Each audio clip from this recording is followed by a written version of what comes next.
Hi everyone, I'm Vana from the Vanaverse. Welcome to this episode of Verse and Voices. Today we are sitting down with Kristie Wolf.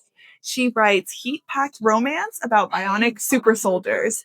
And I'm so excited to have her here with us today at the Bibliopub. This is your first time in this area, right? Yes. So we are introducing her to a bigger audience. The way it's going to work is we're going to do a little question and answer. We're going to do an interview first, and then we're going to do a live Q&A. And then Kristie's going to read to us a little chapter of her new book. And then we can do a meet and greet, signing, all of that. So without further ado, let's get started. Okay. Kristie, I have a couple of icebreaker questions for Okay. you today. So have you ever had a hilarious oops moment at a book signing or an event? Yes. For my birthday in May, one of my author friends gave me an embosser. And so it's like this thing, and it's like a little clamp, and it has a stamp in it, and it has my name, and it has a little design, and you squeeze the pages of the a page of the book, and it embosses it. Well, I didn't know that there was a lock on it. And so it was the first I had embossed 2 or 3 books, like for the event right after I got it, no problem. And then I sold the knife to the heart to somebody, and I'm squeezing it, and then I'm pulling it out, and it's not coming out. And I'm like panicking, and I don't know what to do, and I'm pulling, and I ripped the first page of the book after I had signed it already, and I was so embarrassed. So the woman's husband takes it from me, and within 2 seconds he's like, "Sweetie, there's a lock on it." I'm like, "Oh." And then I'm like, "I'll get you a new book." And the woman's like, "Oh no, every time I open up this book and see that ripped page, I'm going to think about this and laugh." Do you still use the embosser? I do, because now I know that there's a lock on it. Now you figured it out. Yes. Oh my goodness. If you could invite any 3 fictional characters to dinner, not your characters, who would you pick? I would pick the 3 heroes from Bryn Weaver's Butcher and Blackbird series. Well, because first of all, they're Irish, and I want to hear their accents. That's right. And they're serial killers with a good heart. And so I'm going to ask them so many questions. Oh my God, I love that. Can I join you at the dinner? Absolutely. I love Butcher and Blackbird. Okay, if you weren't writing, what is another career or passion you could see yourself pursuing? I would want to be a dance choreographer. Ooh. I was a cheerleader for many, many years, and I was a coach for about 25 years. And I never took dance classes because I had cheerleading practice all the time. But the choreography part was always my favorite. Like, I really wasn't into, like, I taught people how to stunt and jump and tumble and stuff like that, but that wasn't my forte. Like, I loved listening to music and putting the routines together.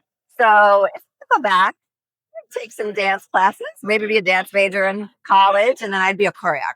You can always do it on the side, just take some lessons and Yeah, maybe someday, just to get yourself moving, It's good exercise. I love Zumba. Zumba is fun. I did Zumba in college. It was a lot of fun. Well, let's jump into talking about you. So tell us a little bit about yourself and what inspired you to become an author. So I've been reading romance since I was way too young to be reading romance. I was probably around 12 when I started reading my mom's Harlequins. So I grew up reading those. I grew up reading books with Fabio on the cover. I devoured historical romance. Both of my grandmothers were big romance readers. So I don't think I actually purchased a romance novel until I was in my 20s, because they were just always lying around my house and my grandmother's houses, and they would give them to me. There was a woman who lived upstairs from me when I was growing up, and she would have brown paper bags of Harlequins sitting outside of her door, and I could just go upstairs and take whatever I want. And I decided, after reading a few of those, that I was going to write them someday. And it took me a while, but I finally did. Wow. Well, first of all, I started reading too young of an age as well. So I am right there with you. But so what made you want to write specifically like romantic suspense? That was kind of an accident. Not an accident, but I hadn't anticipated. So I wrote my first book when I was in my mid-20s, and that was a contemporary. And then I didn't write another one for another 20 years. And that was a contemporary. And I thought that that's what I was going to write. And so when I got the idea for my character in Too Dangerous to Love, he is a special forces amputee. I had seen a book of wounded warriors and they were mostly amputees by a photographer named Michael Stopes. And he was on the cover of the book, and he was nearly naked. All these photos were super hot. And I was like, I want to write about an amputee. And so I thought it would be like a cute little romance. Maybe he fell in love with his physical therapist, or maybe he had a service dog and he fell in love with the dog's trainer. And then I was at the New Jersey Romance Writers Conference in 2016.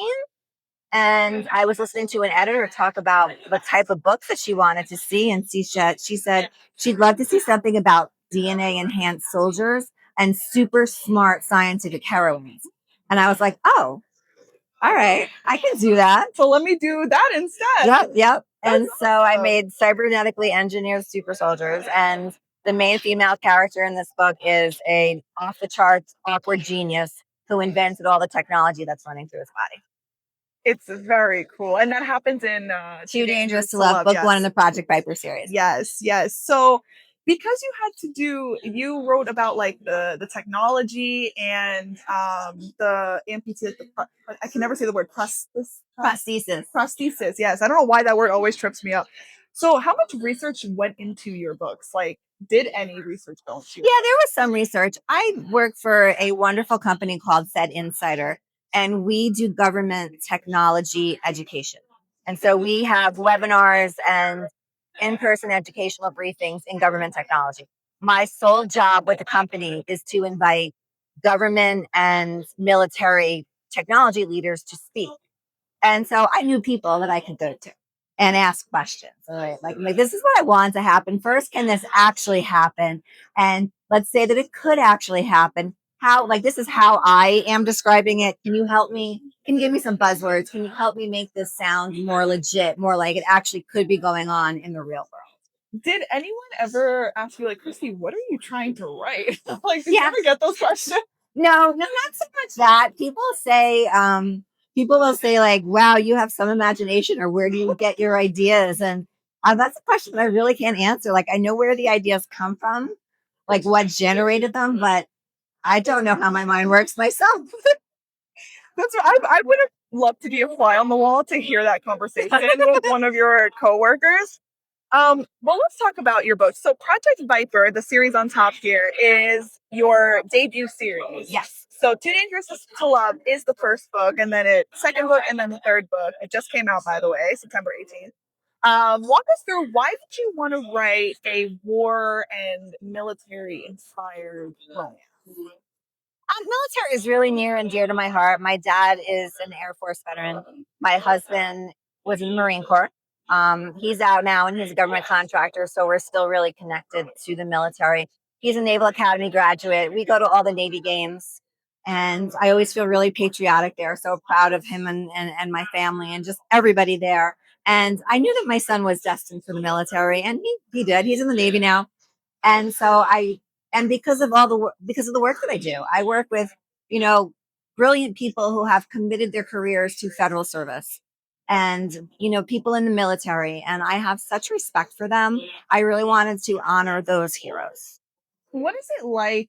First of all, thank your family for their service.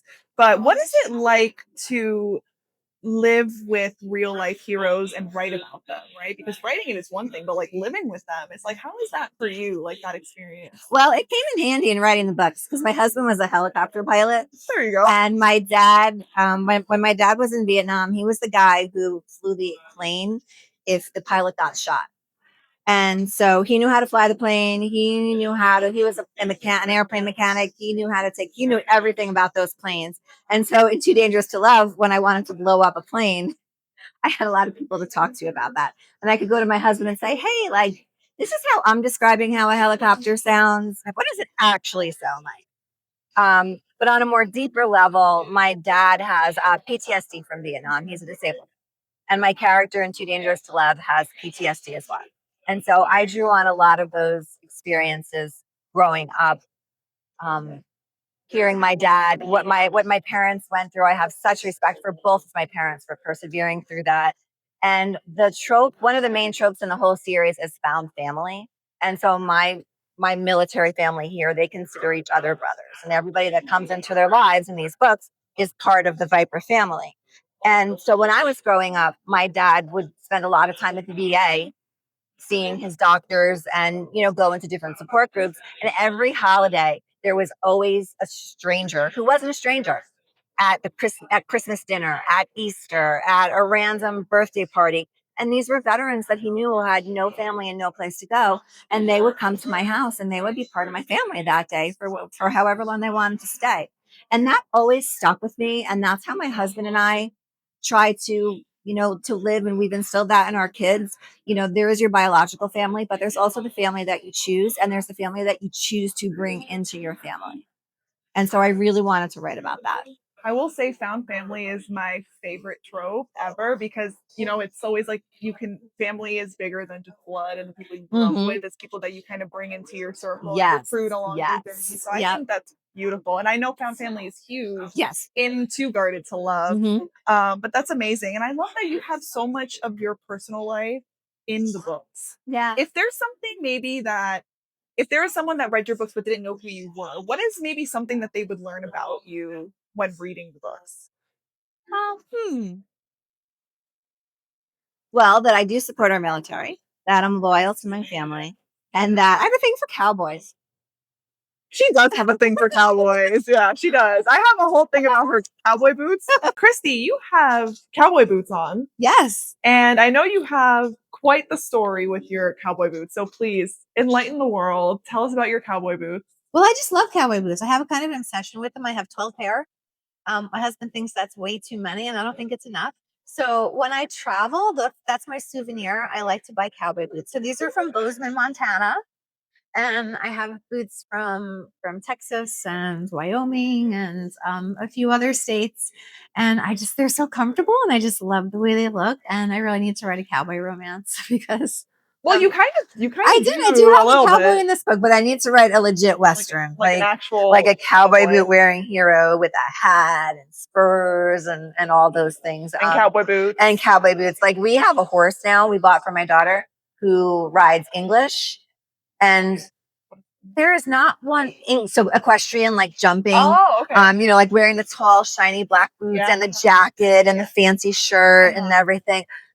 Not the same as a cowboy. No. And so like I'm at the barn all the time and there is not one cowboy hat in sight. There is not one man in jeans and boots, and it's just such a letdown. Like all these horses around me and there is not one sexy man. None at all. Well, you know what you gotta do? You gotta write it. I know, I do have to write it. And so I asked her instructor, I'm like, I like to ride horses. I haven't been on a horse in quite some time. My friend used to have horses. So when I was in my 20s and 30s, I rode quite often. And I said, now that like we have this horse, like I need to ride it, right? Like I need to learn how to tack it and I got to get in the saddle and you need to give me some lessons. And she's like, oh my God, that'll be so much fun. And I'm like, but here's the thing. I'm wearing my cowboy boots. Is that okay? I'm like, I'm not wearing those tall, shiny boots. I'm wearing my cowboy boots. And she was like, that's okay. And she was looking at me like, all right, weirdo. Like, if that's what makes you happy, wear your boots. I really don't care, but whatever. Do you have a favorite pair of cowboy boots? I do. So I got a pair of cowboy boots when I was 21 years old. I got them when I was in college and they have been resold 3 times. I'm 54. So do the math. These are like 30-year-old, right? 30-year-old cowboy boots. I'm bad at math. Yeah.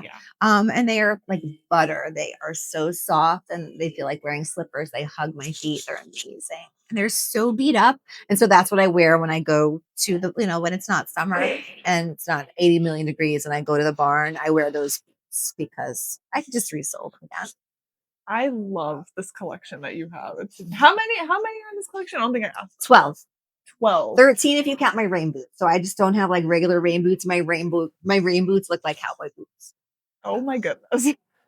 I'm sure your husband is thrilled with all of these cowboy boots. He built me a shelf in the top of the closet. And so it's like this high and I need a stool to get up and they line our closet and there's room for no more. And so he seems to think that if I buy a new pair, I need to get rid of an old pair. And that doesn't make sense. That's just bull crap. Yeah, that doesn't make sense. That ain't happening. No. Yeah. No. It's okay. They don't get it. Yeah. So my next pair will be from California when I go visit my son in San Diego in the Navy. I'm getting myself a pair of cowboy boots. Of course, as you should. People, they go get magnets and pens, right? But no, cowboy boots. Yeah, of course. Just a little more expensive. Do you wear? Yeah, no, cowboy boots are very expensive, but they last forever, 30 years. That is true. Yeah. Do you wear the cowboy boots, like, or do you just are any of them just for like display, or do you actually? No, I wear them. Yeah. Wow. Yeah, they all fit a little differently. They all have different purposes. They all go with certain pairs of jeans. They all have like different heights and different cuts to them. But I wear them all the time. But not when it's hot. Yeah. Yeah. I don't like when my feet sweat. Yeah, that makes sense. All right, well, walk us through what each book is about. So, Project Viper is about a team of special forces amputees, and the government has given them bionic weaponized prosthetics and turned them into super soldiers. And so they basically repurposed their warriors into an even deadlier, more dangerous warrior. But really hot. But really hot, too. They go through rigorous training. And so in Too Dangerous to Love, he's my Navy SEAL, and he lost his arm in combat. And he thinks he's too dangerous to love because he's a human weapon. He thinks he's dangerous to love because of his PTSD and his darker past. And he falls for the shy scientist that helped create him. And so she thinks she's only valuable for her brain. Everybody in her life just wants to use her for how they can profit from her. And so she feels that way about him. He feels that he's not good enough for her. So it's an opposite attract romance. Scarlett is my heroine in book 1. She has a best friend, Beth. Beth and Kane briefly meet in book 2, and this is Kane's book, so this is Beth and Kane's story. He has a bionic leg that's equally as deadly as his arm, and that one is a holiday romance. So think Die Hard, but with a lot more Christmas, and they actually leave the building. And that one is fake dating. He has to be her bodyguard throughout the holidays, and it's a second chance romance because when you get the backstory of when they met in book 1, things did not end so well between them. And then Kane over here has a twin sister, Olivia, and Olivia falls for Nick in book 3. And Nick is doubly deadly. He has a bionic arm and a bionic leg. Nick fears consequences, and he knows that falling for his best friend's sister is going to have some severe consequences. And so that's why he can't fall in love. Well, it's also like a brother's best friend. Brother's best friend, exactly. Yeah. So yeah, brother's best friend, teammates, best friends. It's a double whammy for him. Oh, but it's so good. I have a 4th hero. He's my fighter pilot. He'll get his book at the end of next year. Yes, which we will talk about in a little bit. So what can readers expect going into these books? So they're all standalones, but they're in the same world. Yes. So they don't have to be read in order. But what can people expect if they pick up one of them, maybe not necessarily Too Dangerous? Right. What can they? They can expect to be reading an action movie. So they move fast, things blow up, people get kidnapped, there's fight scenes, there's terrorists, and all of the external drama that's going on feeds the romance, feeds the love story. And you can expect your guaranteed happily ever after because it is first and foremost a romance. The technology that I spoke about before, it's huge for my soldiers, right? Because that's why they're there. But I spend a couple sentences explaining it and then we're done. It is all about the relationship, and everything in the book drives them towards the proposal at the end. It's beautiful. It's a beautiful story. You did talk a little bit about Too Dangerous, why you called the title Too Dangerous, because he thinks he's a human weapon and he's not worthy of her. Right. What about Too Lethal and Too Guarded? Where did those? So once I did Too Dangerous, I said, okay, I'm going to keep this going and I'm just going to switch out that second word. And so in Too Lethal to Love, she thinks that she's too lethal to love. She has a history of, and I won't spoil it for you because I do kind of tease it throughout the book, but she has there are irrational reasons why she thinks they're too lethal to love. And she knows they're irrational, but they are so deeply ingrained in her that she can't let them go.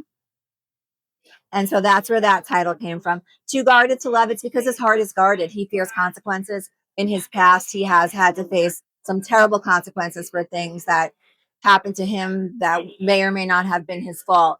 And so he has just guarded his heart against anything that might bring down more hell upon his world. Well, not everything, because Olivia, but then Olivia shows up, and his heart's not too guarded. His world is thrown into chaos, and that's what you're supposed to do in the beginning of the book. You're supposed to throw their worlds into chaos. Yes. Well, we always love a chaotic roller coaster, right? So, based on your opinion, what makes you think readers want to read a military-inspired romance? What do you think grabs them to read this specific genre? I think there's such, there's the military is kind of a mystery to people if you're not ingrained in it, if you're not familiar with it. I mean, my son is in the Navy right now, and I have no idea what he's doing. I know on a surface level what he's doing, but I don't know what his day to day is like. Right? I don't know what I wasn't a Marine wife. I met my husband towards the end of his career. When he talks about things, I don't know. I wasn't there. I didn't experience that, and there's that culture, and I think it's something that we all want to know about. It's also romanticized too, right? Like the hero. I'll burn down the world for you, loyal to my country, loyal to everybody, loyal to a fault. And I think that that is what draws people. And let's face it, if you're in the military, you have some level of fitness. And if you're a super soldier, You have even more level of fitness. Well, that's awesome. And I think it's also really nice for people in military families, for example, to kind of get this kind of book. And yes, it's romanticized, but it's like a nice tribute to, hey, like we're being recognized. yeah, And people are actually people in the military, which is amazing. So let's talk about the covers because they're very pretty men, aren't they? This one you said his name is BT. His name is BT Urella, and he lost his leg, and he is an amputee. So he's an actual. He's a amputee yes, veteran. he's an amputee. Yes, it was very important to have a veteran on my cover, and when I found out that he was a cover model, I swiped it up. It was you're like I saw his abs. You were like, oh, that's it. That's it for me. What about the other covers? Are they also? The other two are stock photos. I didn't purchase that. I got them from like deposit photos.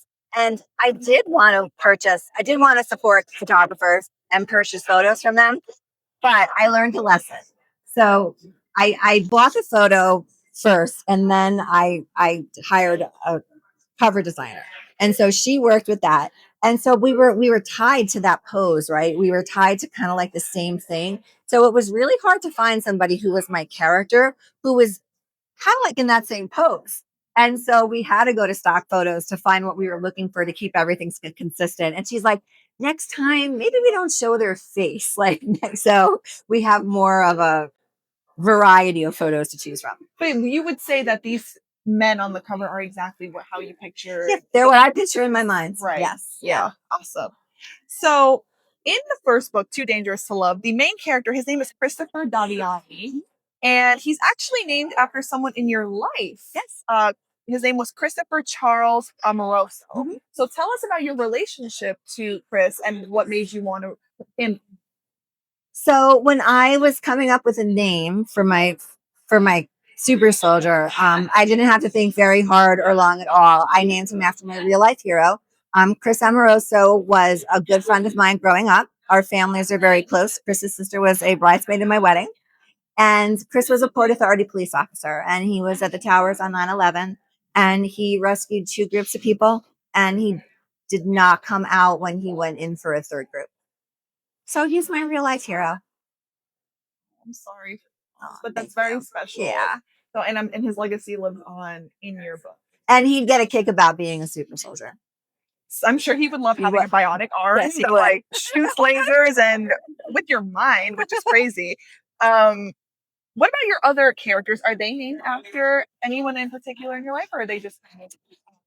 So this character, his last name is his last name is Darren, Darren.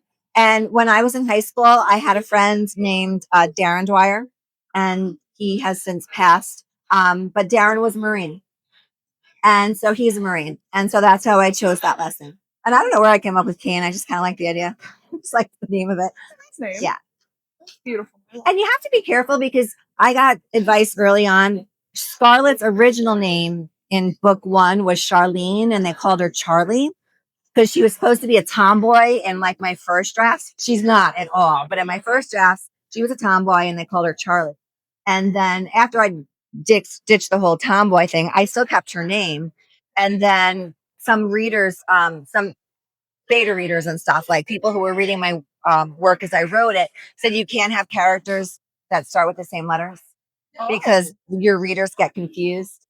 And so when I pick names now, I keep a list, and I'm like, okay, what letter haven't used? And then I'll like think of names for that. didn't know that. That's really Yeah, it's advice that I got. And it makes sense because I've caught myself doing it in books too. Yeah, like you just see the first couple letters and your mind thinks what it wants. because you're reading fast. Yes. Yeah. Okay. Yeah. Wow. Okay. Well, I just learned something new. Very interesting. I've never noticed that as a reader, probably because I listen to audiobooks. But And Nick, I just like the name Nicholas, and it's short for Nick. yeah, No, Nick is short for that. love that. In the book, you were mentioning a little bit. They combine the prestige. Just call it a super arm. Okay, That's super what we arm. call them in the book. I can never Super say arm. the word. I can't say it. They get very upset if you don't call them super arms, or they like to call them their steel as well. And there's a couple of passages in each book. It's explained that like whoever when the female characters come in and they meet them and they learn about them, and they say like a medical term for it. The team surgeon is like, oh no, don't let them catch you saying that. Like they are a bunch of boys with their shiny new toys. And if that's what makes them happy, like then that's what we do. Like they have gone through hell, they have survived, and so we just go with it. If they want to call it a super arm, Exactly. that's what they're going to get. Yes. Okay. So they're super arms and Scarlett's technology. What inspired you to create like that super arm that shoots lasers and has perfect aim and they control it with their mind? Yes. So walk us through how that works and what made you want to come up with an idea. One thing just kind of leads to another, right? And so I had listened to that editor saying that, she would love to see books about DNA enhanced soldiers. And I didn't go with the DNA thing. I went with more of like a technology thing. And I was like, okay, like they have like a prosthetic. It's going to be really high tech. And, I was thinking like Bionic Man type thing, right? But then I took it a step further. I was going to have him shoot bullets out of it too. But I was like, if you can shoot lasers, why do you need bullets? Right? That's kind of redundant. It's gonna make it like a one-stop shop, And then I thought it would be, and since my heroine was a super smart genius, she needed to do something really big, like really over the top. And so she created this technology that everybody in the world is after, where their arms and their legs and all of their bionic body parts, all the weaponry in it is cybernetically, if that's not the right word, to me, but that's what I went with. It's all networked with their brain. And so they think of commands and they conspire and they just think about like, if I wanted to shoot you between the eyes with my laser, I could just think about it and it would shoot out of my whatever bionic body part I had. That is both cool and horrifying. It's horrifying. There is somebody in the federal government, when I described this technology to him, who told me it is not science fiction. So it's real? He told me that there are countries that are experimenting with this type of technology. Wow. Yep. Your book is about to be nonfiction. Oh my God. Well, the fun part is if I need something to happen, I just have my genius invent it. Like in book 2, she invented that they can talk in their head. He's too dangerous to let. The lie that she tells herself is, I'm only valuable for my brain. He's not attracted to me. He wants me to save his program because if he doesn't have VIPER, he doesn't have anything because VIPER saved his life. And so in his head, I'm too dangerous. I have driven away people because of this. What makes her any different?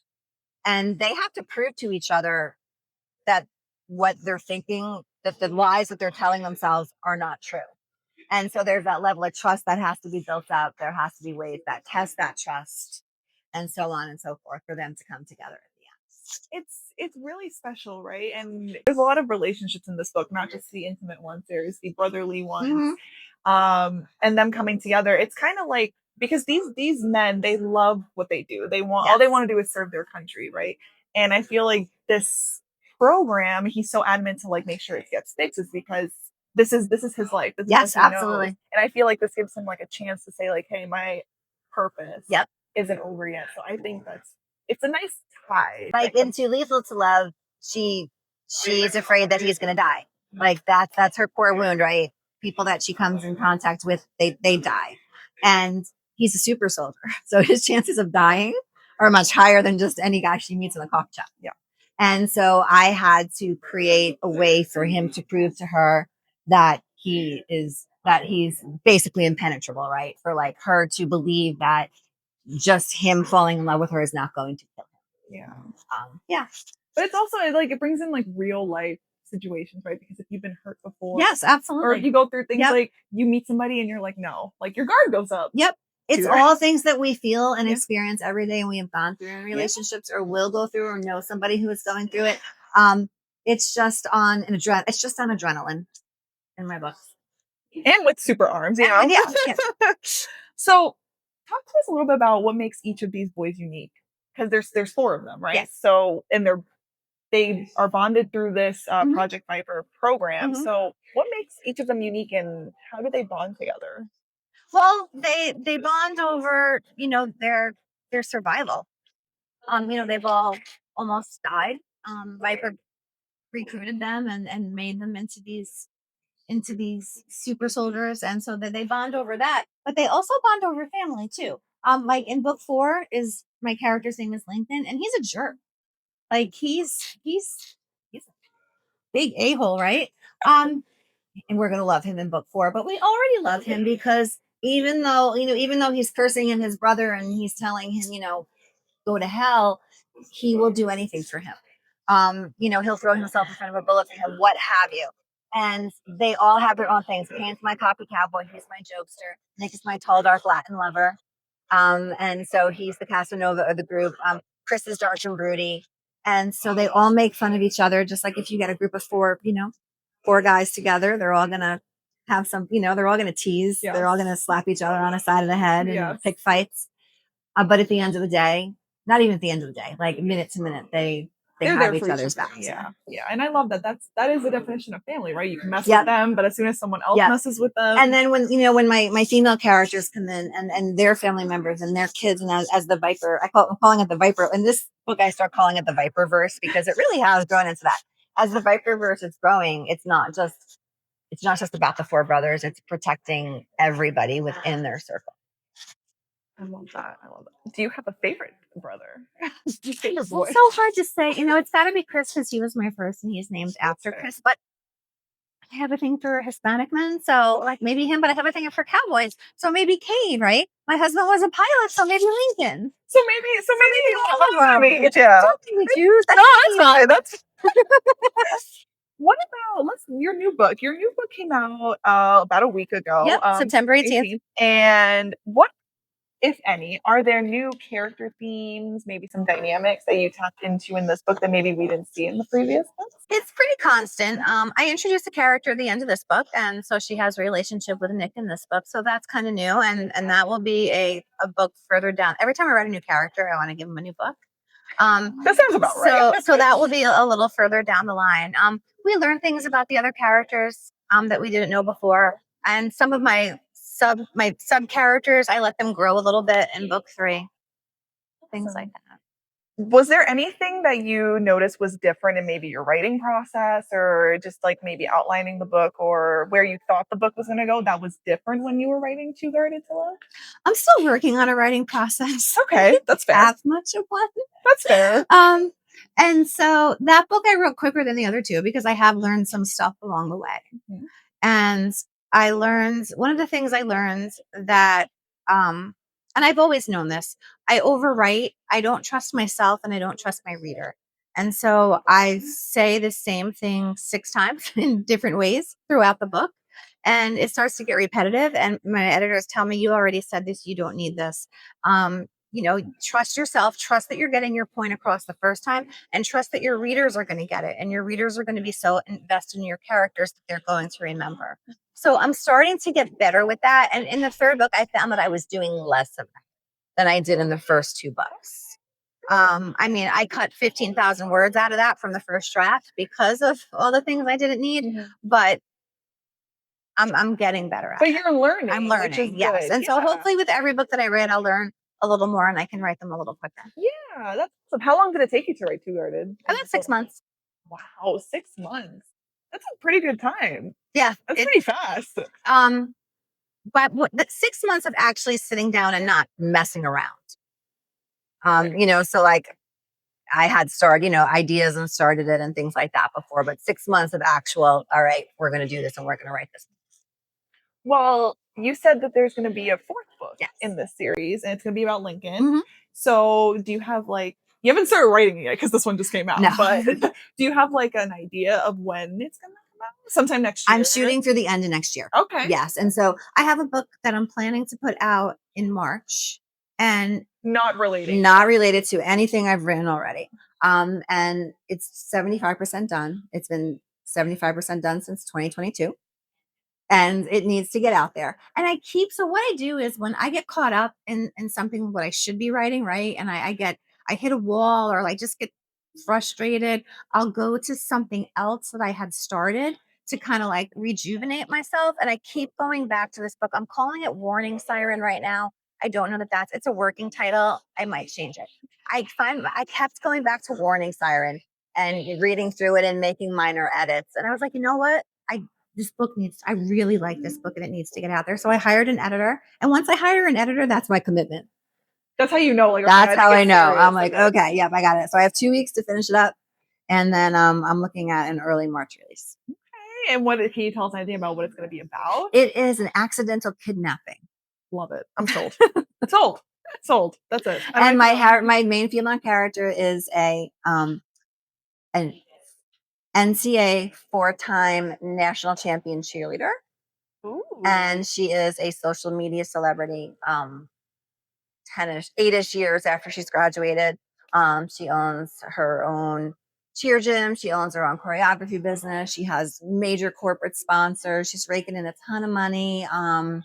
And she is like, if anybody follows cheerleading like me, she's Gabby Douglas. I fashioned her after Gabby Douglas from Navarro College. Yeah. That's exciting. Yeah. And so she's accidentally kidnapped by somebody. Is that going to be a series, or is it going to be just like a standalone? It'll be a series. Oh, yeah. I got good advice from an author early on who said, whenever you write a book, make sure it has series potential. Even if you never write the rest of the series, make sure that you can write more books from that first book. That's really to capitalize on it. Yeah, that's awesome. That's really great. Yeah. Because if you maybe there's like a plot or like a side story that you can branch off. So I already know I already know what the 3 books will be. Oh. But I don't know when I'll get to writing the second 2 because I'm doing a prequel to this series. It'll be free for my newsletter subscribers in July, and we're going to meet the surgeon who saved his life when he lost his arm. So actually, we do meet him. We meet him at the end of this book. We meet him in this book. We meet him more in book 3, him and his wife. But we're going to backtrack to their love story. And that's how we'll hear about the program and its beginnings. You know, like when the government contacts them and they're like, hey, like, we're doing this crazy thing. You want to join us and be our trauma surgeon? That's so exciting. Yeah. I love that. I can't wait for that. And you said it's going to be in July? Yeah. So I'm doing an author collaboration next year. There's 12 of us and we're each writing a free book. And we're going to share them in our newsletters. And so every month next year in my newsletter, there'll be a download to some sort of free romance novel. And mine's July. And that's when we'll get the VIPER prequel. July, is there a date, like July 1st or? We can start sharing them in our newsletters in July. I don't know when my July newsletter is coming out. Okay. That's but stay tuned for July. Stay tuned for July. And I'll let you know, like in like May and June, I'll be like, okay, this is it's called the Heartthrob of the Month. This is the Heartthrob of the Month free book. Stay tuned for mine in July. Love the theme. So go ahead and sign up for my newsletter, KristieWolf.com. I'll put it in the description too. So there's a quick link to that. Okay, well, let's talk, because you have a 4th book that we have not spoken about yet, but this is a completely different series. This is the Blood Snow series. Mm-hmm. Her first book, Knife to the Heart, it's not military. No, it's FBI. It's FBI. So let's hear about that one. So Too Dangerous to Love and Knife to the Heart were done, completely done when I decided that I was going to publish, when I was going to indie publish. And I didn't want to sit on Knife to the Heart because I love it. I think it's a really fun book. And I was going to write one book, then one book, one book, then one book. And my author friends say, no, you need to complete a series because people like series. So I'm going to complete VIPER and then I'll go back to Knife to the Heart. But it's written as a standalone. If I didn't tell you it was a series, you'd be like, oh, that was really exciting and happy. And I'm very, very satisfied. So I would really love those 2 to get their love story. It doesn't end on a cliffhanger. Nope, none of my books end on a cliffhanger. Okay. Nope. So people can read it and just, for now, it's a standalone. For now, it's a standalone. Yes. Well, what is like the premise of this book. Like, what can people expect going into? You said it's FBI, Yep. cybersecurity. Yep. But you say he doesn't stay behind the computer, No. right? So she is an FBI agent, and she is on vacation in ski town in Colorado, and she's been chasing this cyber criminal. And then he makes an appearance in the town, and there's a cybersecurity attack. But like I said, he's very talented. He does not, or like Donna said, he doesn't stay behind his computer. So my cyber criminal escalates into the physical world. And my hero, he's the hometown hero. Everybody looks to him to solve all the problems. And he thinks that he's the one with the badge. And so they have a power struggle going on about how to stop the killer. He is all, this is my town. This is how we're going to do things. And she's like, I don't think so, buddy. I'm the FBI agent. And they both have, you were asking before about the reasons they can't fall in love and what's holding them back and stuff. They both, so when there's a cybersecurity attack, the bad actors, the criminals, they will freeze all of your data, right? And so there's a cybersecurity attack on the local hospital in this small ski town. And my hero is a doctor, and he also runs the hospital. And when all of your data is frozen, as you can imagine, in a hospital, that's bad. Yeah. And to get your data unfrozen, you need encryption keys from the bad people who have done this, and they ransom it. And so it's called a ransomware attack. They'll be like, you send us X amount of money, and we will send you the codes to get your data back. The FBI, the federal government, frowns upon anybody paying ransom. They're considered terrorists when this happens, right? Wow. So it's a terrorist attack. But many people do pay for practical reasons. And she has very, very deep personal reasons why she does not want them to pay the ransom. And he has very deep personal reasons why he needs to pay this ransom, like life-saving, life-ending type of reasons. So that is where I call it an enemies to lovers, because they are enemies in the beginning of this book, because they both want this. They want this criminal, but they have different ways on how to get them.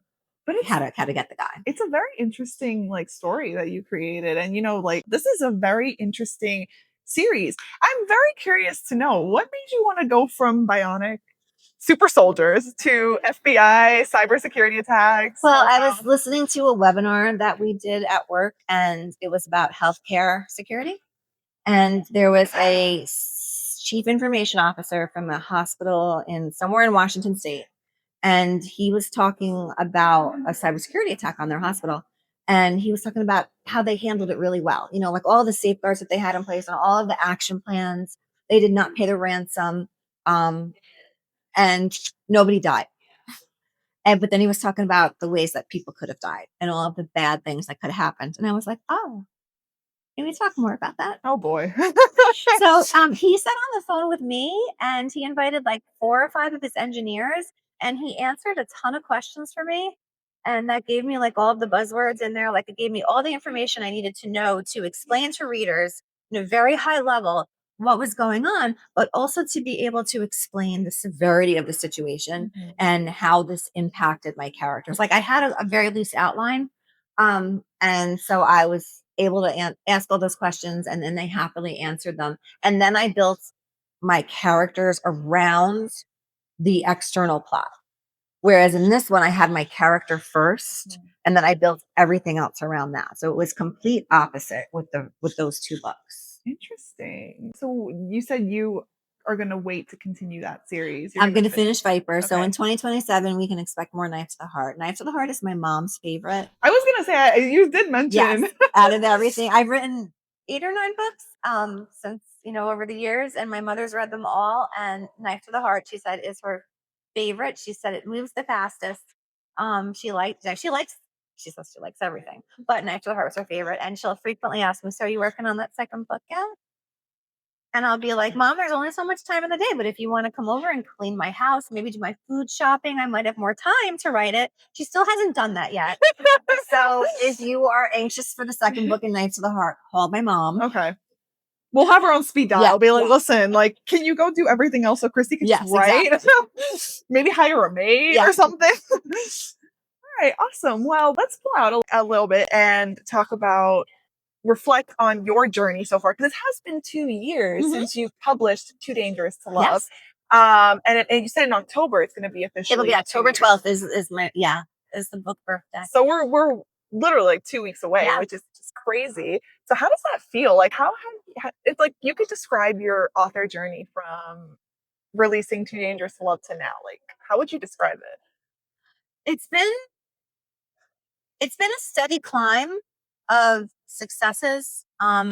With more books out there and meeting readers and getting better at my craft. But it's also been a roller coaster too, because there's so much to learn, especially with the business end of publishing. Mistakes that I've made, times when I sit there and cry and I'm like, I don't know what I'm doing. Why am I bothering? Um, and then, just really, really great highs. I was in Lancaster, Pennsylvania, yesterday for books. And there's a woman in Ohio. Her name is Debbie. And I met her on Instagram and she sent me a note and she said, like, hey, I really love your book. And I've read everything you've written. And I was like, well, do you want to be a beta reader? And so we've been chatting and stuff. And she drove 5 hours yesterday to meet me. Oh my God, that's so sweet. Spent a couple hours at the event and then drove 5 hours home last night. Wow. So she came just to see you. Yeah. That's so there's another reader, Jen. She's amazing. She's a big cheerleader. She told me yesterday, she asked me if it was okay if she got the Project VIPER logo tattooed on her arm. So, oh my God, how did that make you feel? Oh, I was about to cry. Like I got tears in my eyes. It was amazing. Oh and my so God. The mornings when I go onto Amazon and, people have read 2 pages of my book, right? And I'm like, well, there you go. There's a cent from Amazon. But then I try to remember things like that. Like it's not about how many books I sell. It is certainly not about, being a bestseller or whatever. It's about meeting and connecting with readers and other authors too. When I worked in marketing and public relations rather in my 20s, I used to go to gigantic technology trade shows. That's where I met my husband.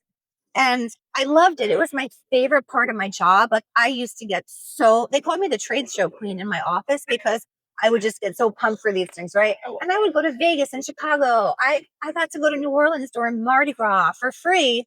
Go to a technology trade show during the day and then go hang out on Bourbon Street at night with my client. It was a blast. But my absolute favorite part of the whole experience was being on that trade show floor. And there was such a buzz and an energy. And I used to love to help set things up. And I used to arrange reporter interviews. And I just used to listen to people talk about their technology, which was their passion. Like people, like as writing is my passion and reading, people are passionate about technology. Yeah. And it was contagious. And then I moved, I got married, I had kids, and then I wasn't doing that anymore. And then a little bit, but then COVID happened. And now I have it back with going to events and meeting people and connecting and just chatting. And, now it's social media and everything. It's so easy to keep in touch with Debbie from Ohio or, the person I have 2 readers from Australia. That's amazing. Who email me, or send me notes on a regular basis and be like, hey, like, what do you write next? How you doing? I saw, congratulations to your son in the Navy. Like, oh, that's sweet. That's amazing. Yeah. And that is the biggest part that I'm enjoying. And things like that are just steadily growing. Yeah, that's awesome. That's great. Well, you do make an impact. And like I said earlier, like especially in military families, I'm sure they appreciate it too, because they're being recognized, they're being acknowledged, which is amazing. And your books are just so good anyway. So and look at the men. Have you seen them? I'm just saying. Well, if there's one piece of advice you can give yourself back when writing Too Dangerous to Love, what would you tell yourself knowing what you know now? That's a tough question. Don't listen to what everybody has to say. So I wrote that book with a critique group, and there were 5 of us. And every 2 weeks, we sent each other 15 pages, which was wonderful. That's the only reason the book got done. But there were 4 people who every 2 weeks were sending me feedback about the book. And I was like, I need to do what everybody tells me to do. I need to take everybody's advice because they have more experience than I do. And what do I know? And there were things that I changed and then because I got advice from somebody, but then and then I sat on that for 6 months and then draft after draft. And then I'm like, you know what? That's just not right. I need to go back and make that the way that I want it to be. So advice is great. Critique is great. But at the end of the day, it is my book. And it's your decision. It is my decision. Yes. And so I did try, and I did want a traditional contract. And then after a couple of years, I decided to publish on my own because I was really disillusioned by traditional publishing. And I wanted to do what I wanted to do. I didn't want anybody to tell me to change Chris's name to somebody else. You know, I didn't want anybody to tell me to change my setting. I didn't want anybody to mess with the cover of my dreams. And so as I was going through the process, and I was making headway. I was getting requests and, talking to editors and things like that. It's like, I don't think this is going to be what I want it to be. That's awesome. And a lot of people, there are pros and cons to being traditionally published versus self. But I know one of the biggest things that self-published authors always say is like they are grateful for the fact that every decision is their own. Yes. They don't have to get approval. They don't have to hear, maybe you should do this. It's like whatever you want, you do. Yeah. It's a lot of work. And sometimes I wish I had people telling me what to do because it would be easier, presenting me with 3 different covers and saying, pick one. And I'm not against traditional publishing at all. I still want to pursue it someday, but I've learned a lot of lessons now. And I feel like I'm better prepared to go into that world. My old plan was to traditionally publish first, get all of that knowledge and advice, and then go out on my own. And I'm flip-flopping it. And I'm glad that it turned out that way. That's good. I'm glad you're liking it. And it's been a journey, right? You learn a lot about yourself. Oh, yes, absolutely. Well, I have one more question for you. If you can give one piece of advice to other authors, or maybe authors that are aspiring, they want to become an author, what advice would you give them? It's not a solitary endeavor. You need your tribe. I wrote 2 books without reading a book about how to write a book, without taking a class, without meeting other authors. And I did not know what I was doing. I thought that I did because I'd read lots and lots of romance novels. I totally knew what I was doing. No, I did not. I made a lot of rookie mistakes that could have been easily fixed. And if I had been sharing with people what I was doing, and that critique group that I mentioned, even though it was a lot of information, it was wonderful because I learned so much. And you need people to push you. You need people emailing you and texting you saying, send me more pages, send me more chapters. Let's do a brainstorming session. This is my cover designer. This is my editor. Go contact them. Go to this event and meet this person. Reach out to this person. It is not, you think of writing, right? And so you're just behind your laptop and you're all by yourself. And that's not the case. We do writing sprints where at 2:00 in the afternoon, someone will put on Facebook like, hey, everyone log on, whoever wants to log on to this group at 2:00 and let's just all write for 30 minutes. That's awesome. Yeah, it's a wonderful, wonderful community. The event that I was at yesterday, one of my readers who's become a friend came and hung out with me for a few hours.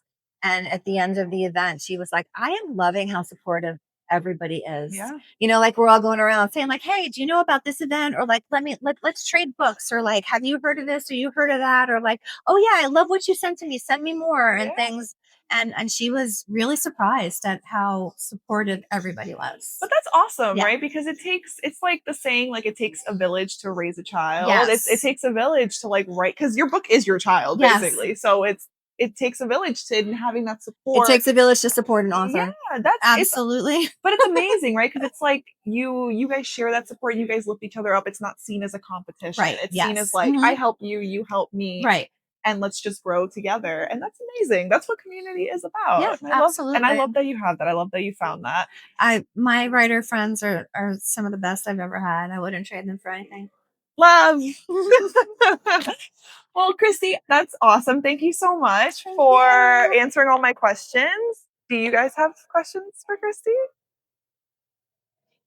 Okay. I learned one question.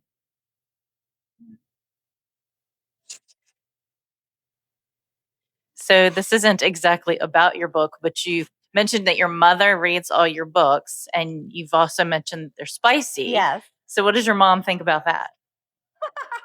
My mom says she skims over the spicy scenes.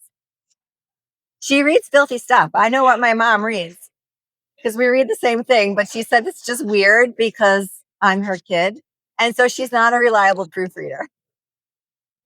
I don't know how I would feel with Yeah, With- sometimes I write it and I'm like, Mom's not going to read that. It's okay. I think it's fine. She'll just skip it. You can just put like a Skim big over it. post-it and be like, Yeah. skip, Mom. They're just kissing. They're still Yeah. kissing. It's fine. She goes, I skim it. She goes, I know you just don't write sex scenes just to write sex scenes. She goes, I know that they're there for a purpose. She goes, so I skim it to, get what's going on and how the story's developing. She said, but I really just skip over a word. I try not to think about it. Oh my God, that's such a weird. Oh my God, that's hilarious. But your mom is super supportive, which we love. She is very supportive. Yes, that's all that. That's she's all that amazing. matters. She's my biggest cheerleader. I love that. Well, and she's waiting on you to write Knife to the Heart. She so is, yes. yeah. All right. Well, thank you so much. Thank you. All right.